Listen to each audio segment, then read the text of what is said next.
pains me because on a daily basis, the matter keeps surfacing. It will interest my colleagues to know that Nigeria is one of the, or even the most unsafest place to stay in the world now. Unfortunately, the consequences of, or the resultant effect of the actions of this bandit lies in wait for us in the future. Because like you said, Mr. President, the matter is no longer urbanized now. It's moved to the rural areas. And farmers no longer go to farms. The long-term effect will be catastrophic. Now, I don't want to go into the dangers ahead, but like you said, let us discuss the way forward. Until recently, from my own community, that my confidence in the security operatives around there was restored when I saw a number of them gone down, I think about 5 or 6, because the insinuation or the innuendo then was that some of these kidnappers have direct link with some security operatives. That is a very popular suspicion. In my encounter with one of the victims, he said to me that they told him he has to pay this ransom what they want, not what he is suggesting, because they need an amount that will settle all interest groups involved in the business. According to him, they will give police, they will give army, and things like that. Now, when we talk of these security operatives, we are talking about those who are down there the ladder. Maybe those up there may not even know these things. It is important that the world should know, Nigerians should know this. Now, still on way forward, I want to suggest, Mr. President, that the issues that we are running away from, particularly the issue of state police, which we are running away from, has become the most important solution that we'll look at, because we need a synergy between the security operatives and the locals. In other words, the vigilante.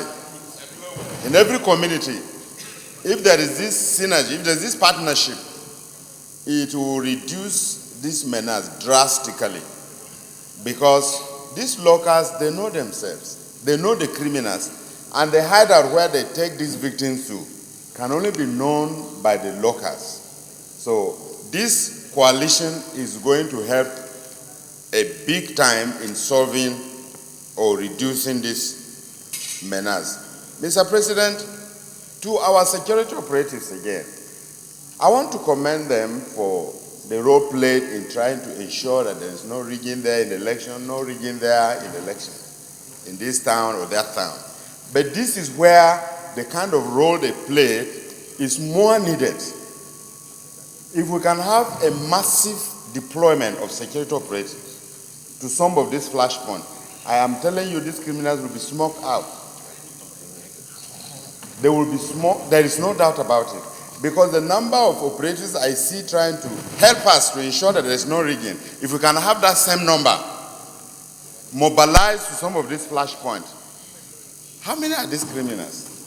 Because it's not all everywhere. There are selected places that this crime are being committed.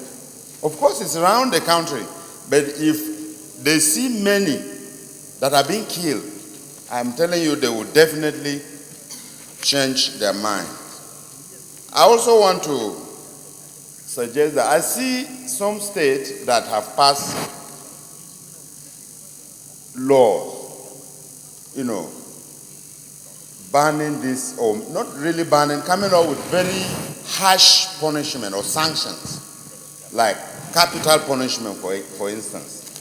It's also good, it's not bad, because if somebody wants to take somebody's life, he should know that his life also will be taken. We are not saying, probably from an ecclesiastical viewpoint, that an eye for an eye is good. No, we are trying to address a challenge. So as a way forward, capital punishment should not be ruled out also. I think it's going to also help.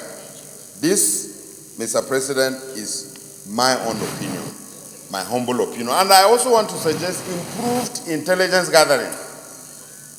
The security operatives should also move from where they are now and go further up.